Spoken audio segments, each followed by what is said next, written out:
Every morning when you get up, say over and over to yourself, do it now, do it now, do it now, I do it now, do it now. Whenever you have this tendency to procrastinate, program your subconscious mind with this automatic conditioned command, do it now, do it now, do it now.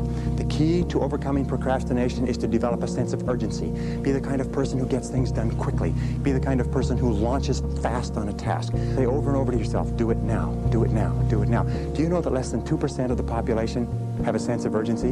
And that there's not an example of a successful person anywhere who does not have a sense of urgency? That if you just develop a sense of urgency when somebody gives you a task, that you get on it and do it fast, that alone will move you into the top ranks in a very short period of time.